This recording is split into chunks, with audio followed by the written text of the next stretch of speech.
किनारे न कर ओम मैली भगवते तो वासुदेवाय नमः। गंगा जन स्थान अश्वतीर्थ, भानुतीर्थ और अरुणा अरुणा वरुणा संगम की महिमा। ब्रह्मा जी कहते हैं उसके बाद विश्व विख्यात जन स्थान नामक तीर्थ है, जिसका विस्तार 4 योजन का है। वह स्मरण मात्र से मनुष्यों को मुक्ति देने वाला है। पूर्व काल की बात है, वैवस्वत मनु के वंशज में जनक नाम से प्रसिद्ध एक राजा हुए। उन्होंने वरुण की पुत्री गुराणवा के साथ विवाह किया था। गुराणवा धर्म, अर्थ, काम और मोक्ष की सिद्धि करने वाली थीं। जनक में भी ये गुण ही थे, अतः राजा को अपने गुणों के अनुरूप सुयोग्य भार्या मिली। विप्रवर याज्ञवल्क्य राजा जनक के पुरोहित थे। एक दिन राजा ने अपने पुरोहित से पूछा, द्विजश्रेष्ठ, बड़े बड़े मुनियों ने यह निर्णय किया है कि भोग और मोक्ष दोनों श्रेष्ठ हैं। अंतर इतना ही है कि भोग अंत में विरस हो जाता है और मुक्ति नित्य एवं निर्विकार है, अतः भोग से भी मुक्ति को ही श्रेष्ठ माना गया है। आप बताएं, भोग से मुक्ति की प्राप्ति कैसे होती है? सब प्रकार की आसक्तियों का त्याग करने से जो मुक्ति प्राप्त होती है वह तो अत्यंत दुख साध्य है, अतः जिस उपाय से अत्यंत सुखपूर्वक मुक्ति हो सके वह बतलाइए। याज्ञवल्क्य बोले, राजन, साक्षात भगवान वरुण तुम्हारे गुरुजन, ससुर और हितकारी हैं। उन्हीं के पास चलकर पूछो, वे तुम्हें हित का उपदेश देंगे। तदंतर याज्ञवल्क्य और जनक दोनों राजा वरुण के पास गए और वहां उन्होंने मुक्ति का मार्ग पूछा। वरुण ने कहा, 2 प्रकार से मुक्ति प्राप्त होती है, एक तो कर्म करने से और एक कर्म ना करने से। वेद में यह मार्ग निश्चित किया गया है कि कर्म ना करने की अपेक्षा कर्म करना श्रेष्ठ है। धर्म, अर्थ, काम और मोक्ष, ये चारों पुरुषार्थ कर्म से बंधे हुए हैं। नृपश्रेष्ठ, कर्म द्वारा सब प्रकार के साध्यों की सिद्धि होती है, इसलिए मनुष्यों को सब तरह से वैदिक कर्म का अनुष्ठान करना चाहिए। इससे वे इस लोक में भोग और मोक्ष दोनों प्राप्त करते हैं। अकर्म से कर्म पवित्र है। कर्म भिन्न भिन्न आश्रमों और वर्णों के अनुसार अनेक प्रकार के होते हैं। वर्णों और आश्रमों में भी 4 आश्रम कर्म के द्वारा माने गए हैं। उनमें भी गृहस्थ आश्रम अधिक पुण्यदायक है, उससे भोग और मोक्ष दोनों प्राप्त हो सकते हैं। यह मेरा मत है। यह सुनकर राजा जनक और बुद्धिमान याज्ञवल्क्य ने वरुण का पूजन किया और पुनः यह बात पूछी, सुरश्रेष्ठ, आपको नमस्कार है, आप सर्वज्ञ हैं। बताइए, कौन सा देश और तीर्थ ऐसा है जो भोग तथा मोक्ष प्रदान करने वाला है? वरुण ने कहा, इस पृथ्वी पर भारतवर्ष और उसमें भी दंडक वन पुण्यदायक है।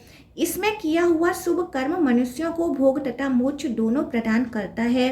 तीर्थों में गौतमी गंगा श्रेष्ठ हैं, वे मुक्तिदायिनी मानी गई हैं। वहां यज्ञ और दान करने से मोक्ष की प्राप्ति होगी। वरुण का यह उपदेश सुनकर याज्ञवल्क्य और जनक उनकी आज्ञा ले अपनी पुरी में लौट आए। फिर गंगा तीर्थ पर जाकर राजा जनक ने अश्वमेध यज्ञ किए और विप्रवर याज्ञवल्क्य ने उन यज्ञों में आचार्य का कार्य किया। गौतमी गंगा के तट पर यज्ञ करने से राजा को मोक्ष की प्राप्ति हुई। तत्पश्चात जनक वंश के बहुत से राजा क्रमशः वहां आकर यज्ञ करते और गोदावरी की कृपा से मोक्ष के भागी होते रहे। तभी से यह तीर्थ जन स्थान के नाम से विख्यात हुआ। जनकों का यज्ञ स्थान होने से उसका नाम जन स्थान पड़ गया।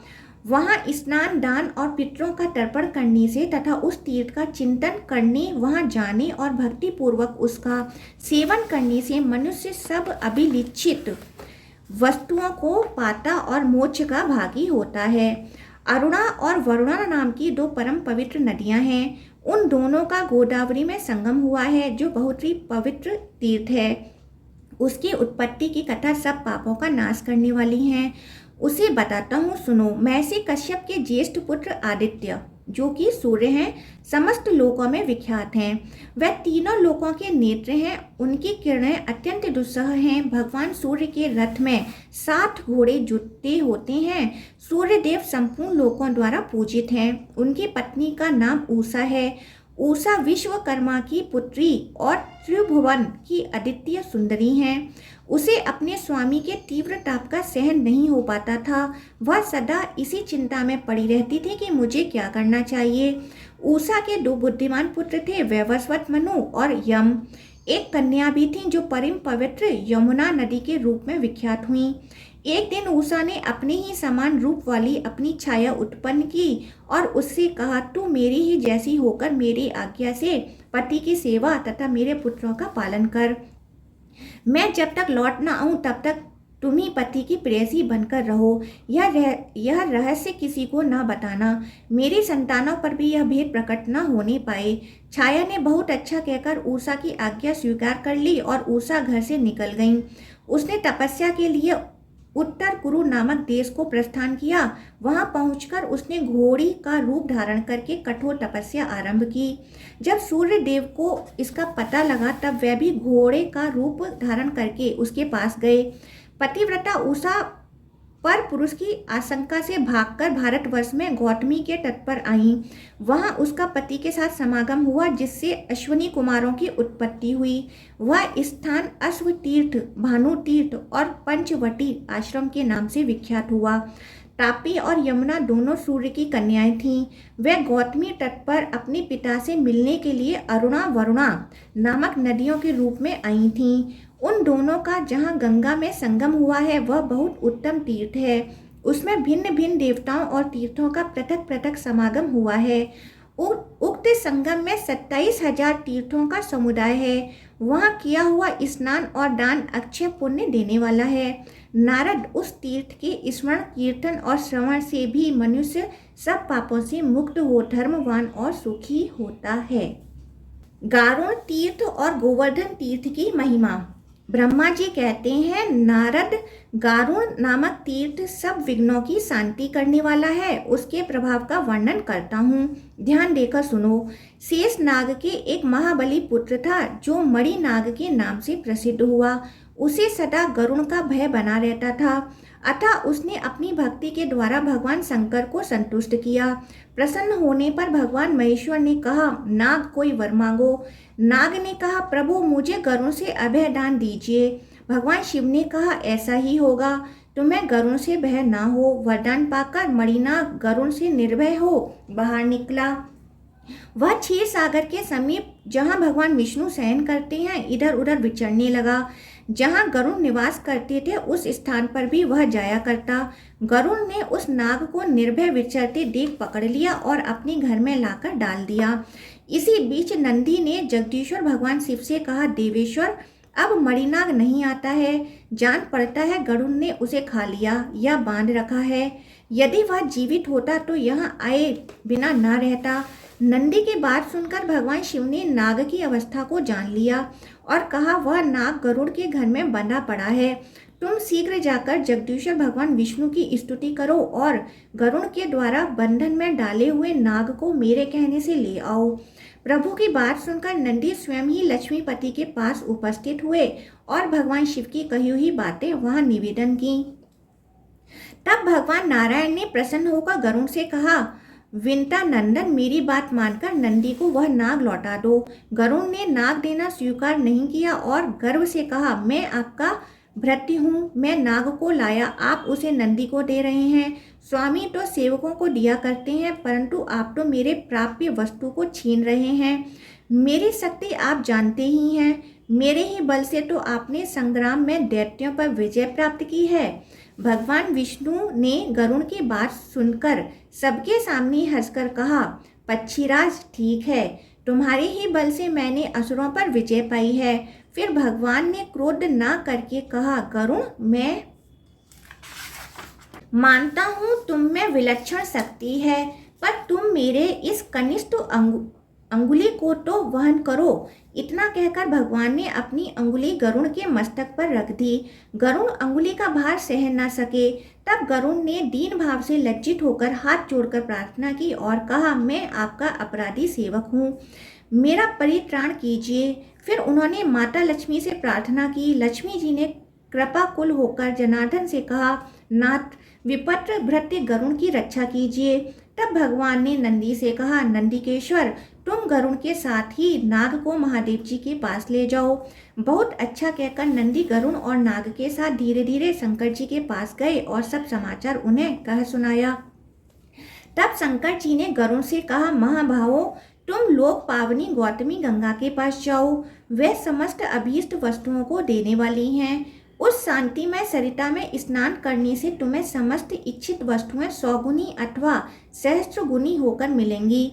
गरुड़ जो सब प्रकार के पापों से संतप्त हैं, दुर्देव से जिनका उद्योग नष्ट हो गया है, उन प्राणियों के लिए मनोवांछित फल देने वाली गोदावरी नदी ही शरण है। भगवान शिव की यह बात सुनकर गरुड़ प्रणाम करके चले गए। गोदावरी के तट पर पहुंचकर उन्होंने जल में स्नान किया और भगवान शिव तथा विष्णु के चरणों में मस्तक झुकाया। फिर उनमें पूर्ववत वेग आ गया और वह उड़कर भगवान विष्णु के समीप चले गए। तब से वह समस्त अभीष्ट वस्तुओं को देने वाले तीर्थ गारुड़ तीर्थ के नाम से प्रसिद्ध हुआ। वत्स, नारद मनुष्य मन और इंद्रियों के संयम में रखते हुए वहाँ स्नान आदि जो भी कर्म करता है, वह सब अक्षय तथा शिव और विष्णु को प्रिय लगने वाला होता है। उसके आगे सब पापों का नाश करने वाला गोवर्धन तीर्थ है। वह पितरों के लिए पुण्यजनक तथा स्मरण मात्र से पाप दूर करने वाला है। नारद, मैंने उसका प्रभाव प्रत्यक्ष देखा है। पूर्व काल में जाबाली नाम से प्रसिद्ध एक किसान ब्राह्मण रहता था। वह दोपहर हो जाने पर भी हल से बैलों को खोलता नहीं था। उनके दोनों बगल में और पीठ पर चाबुक मारता रहता था। उसके दोनों बैल सदा आंखों से आंसू बहाते रहते थे। एक दिन कामधेनु जो गौ जगन माता सुरभि ने नंदी से सब हाल कहा।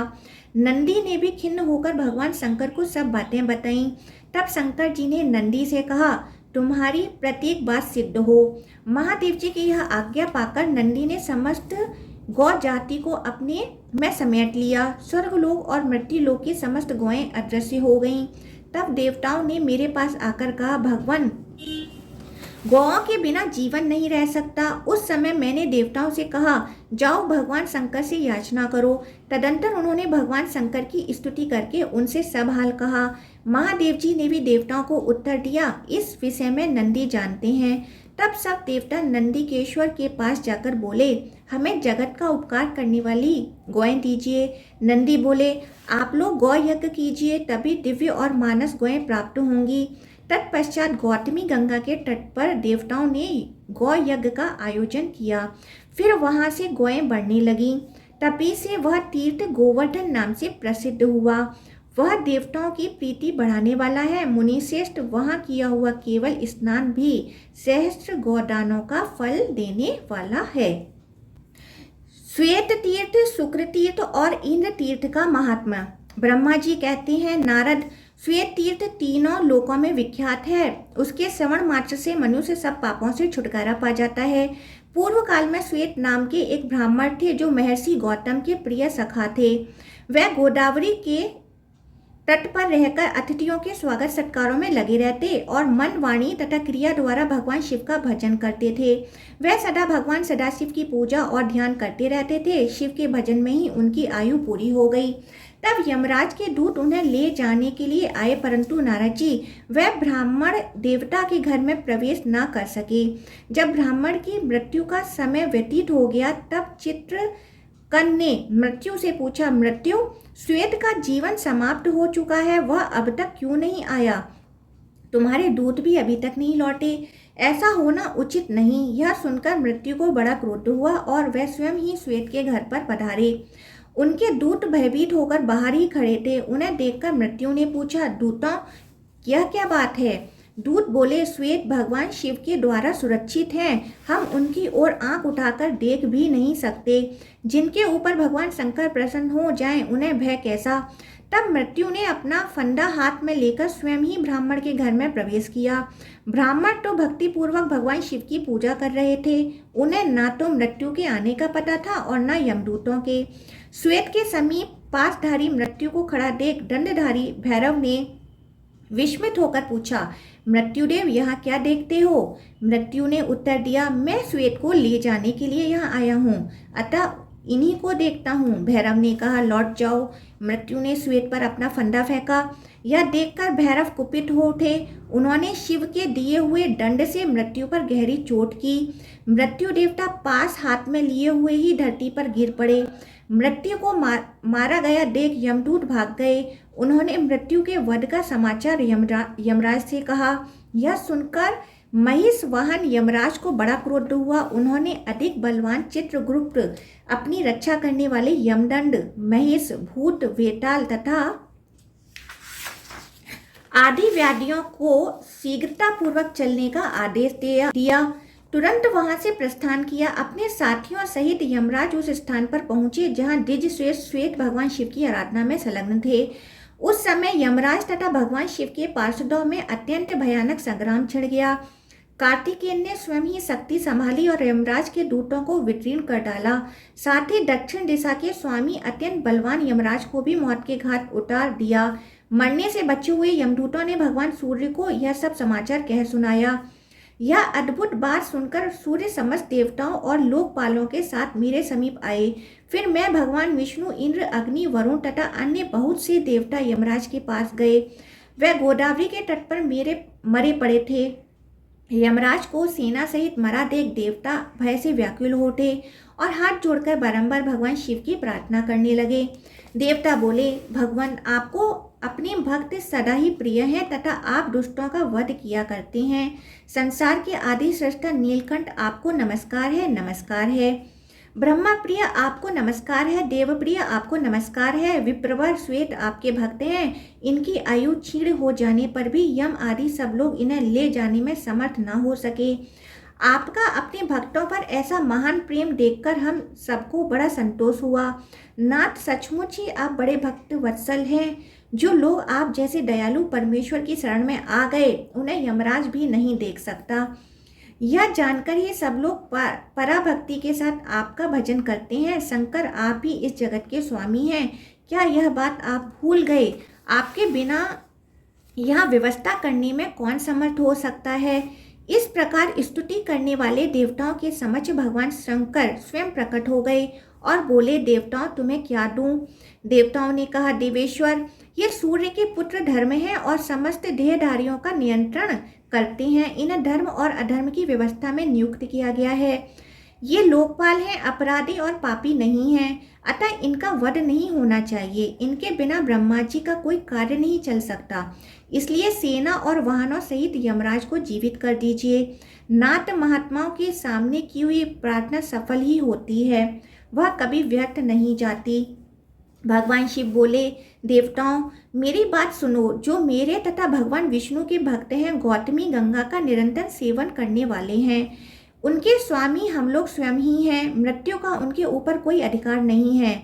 यमराज को तो कभी उनकी बात तक नहीं चलानी चाहिए। व्याधि आदि के द्वारा उनका पराभव करना कदापि उचित नहीं है। जो मेरे शरण में आ जाते हैं वह तत्काल मुक्त हो जाते हैं। यमराज को तो चाहिए कि अपने अनुचरों सहित उन्हें प्रणाम करें। बहुत अच्छा कहकर देवताओं ने भगवान शिव की बात का अनुमोदन किया। तब भगवान शिव ने अपने वाहन नंदी से कहा, तुम गौतमी का जल लेकर मरे हुए यमराज आदि के शरीर पर छिड़क दो। आज्ञा पाकर नंदी ने यम आदि सब लोगों पर गोदावरी का जल छिड़का। इससे वह जीवित होकर उठ बैठे और दक्षिण दिशा की ओर चले गए। गौतमी के उत्तर तट पर विष्णु आदि सब देवता ठहर गए और देवादिदेव महेश्वर की पूजा करने लगे। उस समय वहां 1,12,000 तीर्थ एकत्रित हुए थे। इस प्रकार गोदावरी के दक्षिण तट पर 30,000 तीर्थ एकत्रित हुए। यही श्वेत तीर्थ की पवित्र उपाख्यान है, जहाँ मृत्यु देवता मरकर गिरे थे। वह स्थान मृत्यु तीर्थ कहलाता है।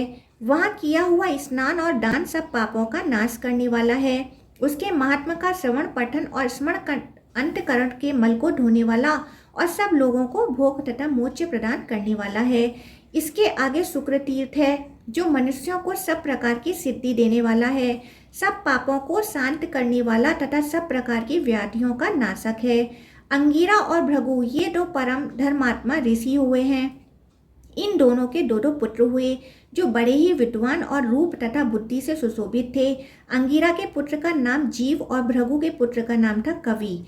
ये दोनों अपने माता पिता के अधीन रहते थे। जब दोनों का यज्ञोपवीत संस्कार हो गया तब उनके पिता परस्पर कहने लगे, हम दोनों में से एक ही इन दोनों पुत्रों का शिक्षक हो। इससे एक ही शासन करेगा और दूसरा सुख से बैठा रहेगा। यह सुनकर अंगिरा ने कहा, मैं कवि को भी अपने पुत्र के समान ही पढ़ाऊंगा, वह सुखपूर्वक मेरे यहाँ रहे। अंगिरा की बात सुनकर भृगु ने कहा, ठीक है, और उन्होंने अपने पुत्र शुक्र को अंगिरा की सेवा में सौंप दिया। परंतु अंगिरा उन दोनों बालकों में विषम बुद्धि रखते थे, इसलिए दोनों की पृथक पृथक पढ़ाते थे।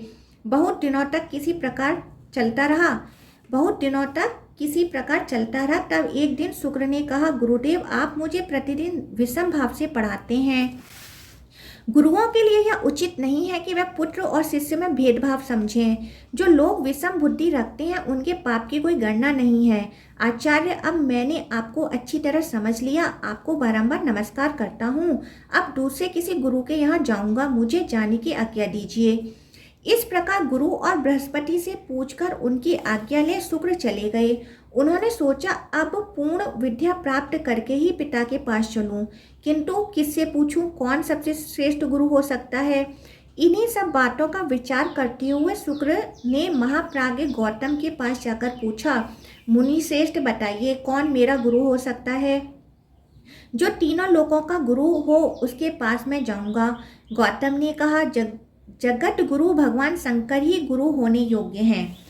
शुक्र ने पूछा, मैं कहाँ रहकर शंकर जी की आराधना करूं? गौतम बोले, गौतमी, गंगा में स्नान करके पवित्र हो, स्रोतों द्वारा भगवान शंकर को संतुष्ट करो। संतुष्ट होने पर वह जगदीश्वर तुम्हें विद्या प्रदान करेंगे। गौतम के कहने से शुक्र गोदावरी के तट पर गए और वहां स्नान करके पवित्र हो भगवान शिव की स्तुति करने लगे। शुक्र बोले, प्रभु, मैं बालक हूँ, मेरी बुद्धि बालक की ही है और आप बाल चंद्रमा को मस्तक पर धारण करने वाले हैं। मुझे आपकी स्तुति करने का कुछ भी ज्ञान नहीं है, केवल आपको नमस्कार करता हूँ। गुरु ने मुझे त्याग दिया है, मेरा कोई सुहृद अथवा सखा नहीं है। आप ही सब प्रकार से मेरे प्रभु हैं। जगन्नाथ, आपको नमस्कार है। आप गुरु वालों के भी गुरु और बड़ों के भी बड़े हैं। मैं छोटा बच्चा हूँ, मुझ पर कृपा कीजिए। जगन में आपको नमस्कार है। सुरेश्वर, मैं विद्या के लिए आपकी शरण में आया हूँ। मुझे आपके स्वरूप का कुछ भी ज्ञान नहीं है। आप स्वयं ही कृपा करके मेरी ओर देखें। लोक साक्षी शिव, आपको नमस्कार है। शुक्र के इस प्रकार स्तुति करने पर भगवान शंकर प्रसन्न होकर बोले, वत्स, तुम्हारा कल्याण हो, तुम इच्छा अनुसार वर मांगो, भले ही वह देवताओं के लिए भी दुर्लभ क्यों न हो। उद्वार बुद्धि कवि ने भी हाथ जोड़कर कहा, नाथ, ब्रह्मा आदि देवताओं तथा ऋषियों को भी जो विद्या नहीं प्राप्त हुई हो उसके लिए मैं याचना करता हूँ। आप ही मेरे गुरु और देवता हैं। ब्रह्मा जी बोले, शुक्र ने जब इस प्रकार प्रार्थना की तब देवश्रेष्ठ भगवान शिव ने उन्हें मृत संजीवनी विद्या प्रदान की, जिसका ज्ञान देवताओं को भी नहीं था। साथ ही उन्होंने लौकिकी, वैदिकी तथा अन्य विद्याएं भी दी। जब साक्षात भगवान शंकर ही प्रसन्न हो गए थे तब क्या बाकी रह जाता है। वह महाविद्या पाकर शुक्र अपने पिता और गुरु के पास गए। अपनी विद्या से पूजित होकर वह दैत्यों के गुरु हुए। किसी समय कुछ कारणवश बृहस्पति के पुत्र कच्छ ने शुक्राचार्य से मृत संजीवनी विद्या प्राप्त की। कच्छ से बृहस्पति ने और बृहस्पति से पृथक पृथक देवताओं ने उस विद्या को ग्रहण किया। गौतमी के उत्तर तट पर जहाँ भगवान महेश्वर की आराधना करके शुक्र ने विद्या पाई थी, वह स्थान शुक्र तीर्थ कहलाता है। मृत्यु संजीवनी तीर्थ भी उसका नाम है। वह आयु और आरोग्य की वृद्धि करने वाला है। वहाँ स्नान, दान आदि जो कुछ भी शुभ कर्म किया जाता है वह अच्छे पुण्य देने वाला होता है। शुक्र तीर्थ के बाद इंद्र तीर्थ है। वह ब्रह्मा हत्या का विनाश करने वाला है। उसके स्मरण मात्र से पाप राशि तथा क्लेश समुदाय का नाश हो जाता है। नारद पूर्व काल की बात है, जब इंद्र ने वृत्रासुर का वध किया तब ब्रह्मा हत्या उनके पीछे लग गई। उसे देखकर इंद्र को बड़ा भय हुआ। वह इधर उधर भागने लगे, किंतु जहाँ तहाँ वह जाते ब्रह्मा हत्या उनका पीछा नहीं छोड़ती थी। तब वह एक बहुत बड़े सरोवर में प्रवेश करके कमल के नाल में छिप गए और उसमें तंतु की भांति होकर रहने लगे। ब्रह्मा हत्या भी उस सरोवर के तट पर 1000 दिव्य वर्षों तक बैठी रहीं। इस बीच में सब देवता बिना इंद्र के हो गए थे। उन्होंने आपस में सलाह की किस प्रकार इंद्र प्रकट हों। उस समय मैंने देवताओं से कहा, ब्रह्मा हत्या के लिए दूसरा स्थान दे दिया जाए और इंद्र को शुद्ध करने के लिए गोदावरी नदी में नहलाया जाए। उसमें स्नान करने से इंद्र पुनः शुद्ध हो जाएंगे। इंद्र का प्रथम अभिषेक नर्मदा तट पर हुआ। वहां उनके मल का शोधन होने के कारण उस देश का नाम मालव पड़ा। तत्पश्चात वे गौतमी गंगा के तट पर लाए गए। वहां पुण्य नदी के जल में गौतमी का जल लाकर उसी से समस्त देवता, ऋषि, मैं, विष्णु, वशिष्ठ, गौतम, अगस्त्य, अत्रि, कश्यप, अन्य ऋषि, यक्ष तथा पन्नगणों इंद्र का अभिषेक किया। तत्पश्चात मैंने उन्हें अपने कमंडलों के जल से भी अभिषिक्त किया। इस प्रकार वहां पुण्य और सिक्ता 2 नदियां हो गईं और वे दोनों गौतमी गंगा में आकर मिली। उन दोनों संगम मुनियों द्वारा सेवित विख्यात तीर्थ बन गए। तब से उस तीर्थ को पुण्य संगम कहते हैं। सिक्ता संगम का ही नाम इंद्र तीर्थ हो गया। वहाँ 7000 मंगलमय तीर्थ निवास करने लगे। उन तीर्थों में तथा विशेषतः संगम के जल में जो स्नान दान किया जाता है वह सब अच्छे जानना चाहिए। इसमें अन्यथा विचार करने की आवश्यकता नहीं है। जो इस पवित्र उपाख्यान को पढ़ता अथवा सुनता है वह मन, वाणी, शरीर और क्रिया द्वारा होने वाले समस्त पापों से मुक्त हो जाता है। ओम नमो भगवते वासुदेवाय। ओम नमः शिवाय।